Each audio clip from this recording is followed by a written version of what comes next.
Nah, kakak kan menikah atas dasar cinta gitu kan. Cuman yang aku heran itu kak, kok bisa ya saya mau menikah dengan dia gitu. Jujur kalau ditanya kenapa dan apa, saya nggak bisa menemukan jawaban itu.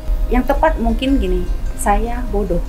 Saya nggak mau jadi manusia yang bilang, oh saya memaafkan dan segala macam ya. Saya nggak mau ngebohongin diri saya karena saya berusaha untuk hidup tuh apa adanya. Saya memaafkan tuh bukan hal yang gampang. Karena apa yang mereka sudah lakukan, apa yang mereka sudah jebakin saya, menjatuhkan diri saya itu bukan hal yang saya rasa nggak semua orang bisa terima. Bagaimana saya ini loh gitu ditelanjangi, dibawa orang ke rumah saya didobrak, terus saya tidak melakukan apa-apa, terus disetting menjadi sebuah ada apa-apa. Tapi yang terpenting saya tidak melakukan kejahatan balik untuk membalas kejahatan terhadap mereka.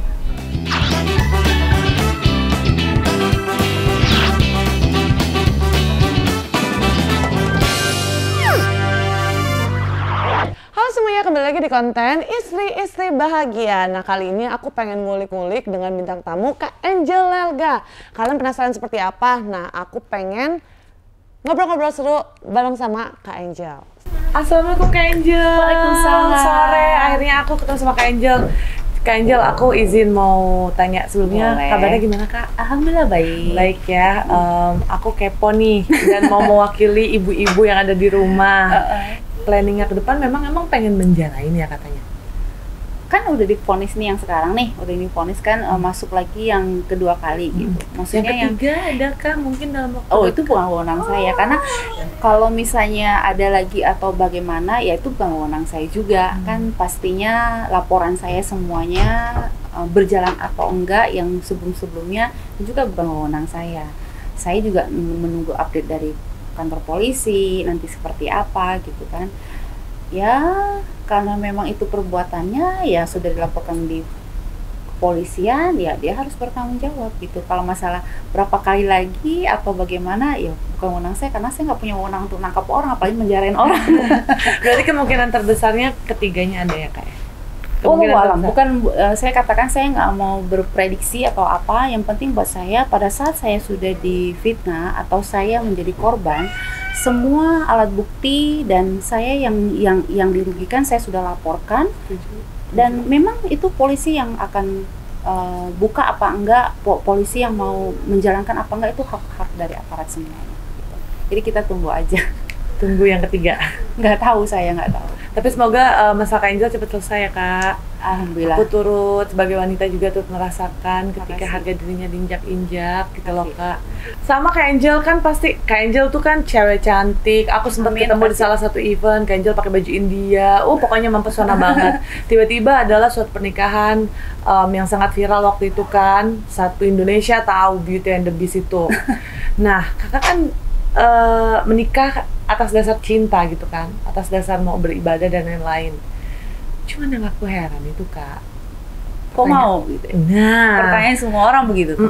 Ya begitu. Kok mau dan kok bisa gitu? Boleh dong aku nanya, boleh dong. Kalau ditanya kok mau, saya aja bingung sama diri saya. Kadang-kadang saya bertanya gini, kok bisa ya saya tuh terima mereka? Ini kita bicara bukan hanya Vicky gitu ya. Kok bisa ya mereka saya terima di dalam rumah saya semuanya? Itu gitu. Kok bisa ya saya mau menikah dengan dia gitu? Apa yang terjadi dengan diri saya ini apa gitu? Itu aja saya sampai sekarang nggak bisa menemukan jawaban itu. Jujur kalau ditanya kenapa dan apa, saya nggak bisa menemukan jawaban itu. Yang tepat mungkin gini, saya bodoh. Itu aja. Saya bodoh gitu. Akhirnya saya mau baik gak sih? Bukan bodoh. Kalau orang yang kenal saya, mungkin dia bisa mengerti tentang gini, sifat saya baik atau tidak. Tapi ini kita bicara orang yang menonton yang tidak mengerti saya, ya udahlah, mungkin ini kebodohan saya aja tidak bisa menjawab kok saya bisa menikah dengan dia, kok saya bisa menerima mereka gitu. Ya udah, saya harus terima ini adalah kebodohan yang saya ambil dalam hidup saya. Kak Angel pernah ngerasa terlalu baik nggak sih? Kan waktu itu pernah tuh mamanya Kak Vicky minta maaf sama kakak. Itu maafnya kira-kira settingan apa emang dari lubuk hati paling dalam? Oh, kalau saya gini, saya nggak mau jadi manusia yang bilang oh saya memaafkan dan segala macam ya. Saya nggak mau ngebohongin diri saya karena saya berusaha untuk hidup tuh apa adanya. Kalau dibilang memaafkan, jujur, untuk saya memaafkan itu bukan hal yang gampang. Karena apa yang mereka sudah lakukan, apa yang mereka sudah jebakin saya, menjatuhkan diri saya, itu bukan hal yang saya rasa nggak semua orang bisa terima, gitu. Apalagi ditonton oleh seluruh masyarakat. Apalagi saya punya anak perempuan, gitu ya. Kalau dibilang memaafkan, biar itu urusan saya dengan Allah, ya. Tetapi yang terpenting dalam hidup saya cuma satu. Apa pun yang mereka sudah lakukan tentang kejahatan terhadap saya, yang penting satu, saya tidak berbuat jahat balik terhadap mereka. Itu sudah cukup, sudah alhamdulillah buat diri saya. Karena gini, jangankan saya digituin, dia bawa rombongan ngejebak saya dan ditonton. Artis yang lain aja cuma di komen aja sama netizen, itu orang tuanya bisa datang ke kampung loh. Artis aja cuma dikomenin anaknya segala macam, misalnya kan itu banyak itu bisa langsung dipenjarain di hari itu juga. Bagaimana saya ini loh gitu, ditelanjangi, dibawa orang ke rumah saya didobrak, terus saya tidak melakukan apa-apa, terus disetting menjadi sebuah ada apa-apa. Untung aja keluarga saya ini keluarga yang punya hati dan iman yang sangat kuat. Coba kalau tidak, saya rasa nggak usah nunggu 3 tahun gitu. Pasti 1 bulan sudah ada reaksi dari keluarga saya gitu. Jadi kalau kamu bertanya masalah memaafkan atau enggak, biar urusan saya dengan Allah. Tapi yang terpenting saya tidak melakukan kejahatan balik untuk membalas kejahatan terhadap mereka. Hubungan kakak sendiri sama anak-anak kakak Vicky gitu sekarang gimana, sama hubungan kakak ke istrinya Kak Vicky yang sekarang? Kalau misalnya anak-anaknya, memang saya sudah tutup semua akses pada saat sebelum mereka jebak saya. Pada saat saya sudah tahu saya pengen pisah gitu sama Vicky dan saya sudah suruh mereka keluar dari rumah saya, pada saat itu saya sudah menutup semua akses. Saya tidak ingin lagi berhubungan dengan mereka. Gitu. Sebenarnya dalam peristiwa semua ini bukan vonisnya dia membuat saya bahagia ataupun dia sudah di penjara, itu sebenarnya itu bonus dari Allah ya gitu. Tapi yang dalam saya bersyukur dalam semua peristiwa dalam hidup saya terhadap keluarga mereka, terutama Vicky Prasetyo ini, adalah saya bisa lepas dari mereka, itu sudah alhamdulillah, dan saya bersyukur itu saja. Kalau masalah yang lain ini proses gitu. Kalau kamu bertanya lagi tadi dengan pasangannya yang itu sekarang, saya karena saya tidak kenal dan saya juga tidak ada masalah juga ya. Jadi saya tidak mau terlalu banyak komentar karena saya tidak tahu juga. Ya kalaupun ada sindir-sindiran dari pihak sana terhadap saya atau apa, saya maklumin. Karena sebagai seorang istri, saya pun pernah ada di posisi itu. Pada saat saya membela Vicky Prasetyo, saya pernah seperti itu. Gitu. Jadi tidak berpikir oh ini bagaimana, yang kita pikirkan adalah oh saya percaya nih apa yang diomongin suami saya dan gini. Nah itu makanya saya selalu katakan saya tidak mau komentar itu, saya maklumin karena saya pun pernah dulu membela orang itu. Kakak kan selalu menolak untuk ada di satu acara, satu frame lah sama Kak Vicky. Itu kenapa Kak, kira-kira apakah masih ada benih-benih cinta atau apa gitu, atau trauma atau apa gitu Kak? Kalau kamu tanya mau nggak ketemu dengan dia ataupun kenapa saya punya alasan tidak mau ketemu gitu, saya punya alasan gini, saya tidak mau merusak diri saya lagi ataupun saya ketemu dengan orang seperti itu lagi dalam hidup saya.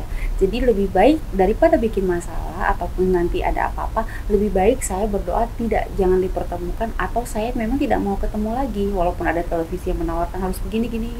Jujur banyak yang nawarin seperti itu, saya memang tidak mau gitu, karena buat saya adalah ya sudah punya kehidupan masing-masing itu, jangan saling ini lagi. Dan memang saya juga orangnya tidak suka yang namanya bermain dalam masalah ini gitu, mencari kesempatan ataupun punya kepentingan gitu. Karena saya tidak fokus di dunia entertain untuk kehidupan pribadi saya lebih fokus di bisnis saya dan pekerjaan saya. Jadi saya nggak punya kepentingan untuk konten dan apa segala macam, enggak lah, karena saya memang punya pekerjaan yang lain, saya nggak mau di sini gitu. Oke, baik. Kak Angel kan dulu pernah mendampingi Kak Vicky Prasetyo dan sekarang kan ada pasangan barunya. Dulu Kak Angel juga sempat ada di posisi membela Kak Vicky gitu. Nah kira-kira pesan spesifik apa sih yang pengen kakak sampein, ya biarpun nggak kenal gitu kan, tapi kan kalau misalnya sewaktu-waktu nanti kita nggak pernah tahu ke depan, kira-kira pesan apa untuk orang yang kakak tidak kenal ini, yang sedang menjadi orang yang pernah ada di posisi kakak dulu? Iya, mungkin bukan pesan kali ya. Kalau pesan kan mungkin saya tidak layak lah untuk pesan apa. Layak dong, Mungkin Kak. saya hanya sebagai perempuan begini aja.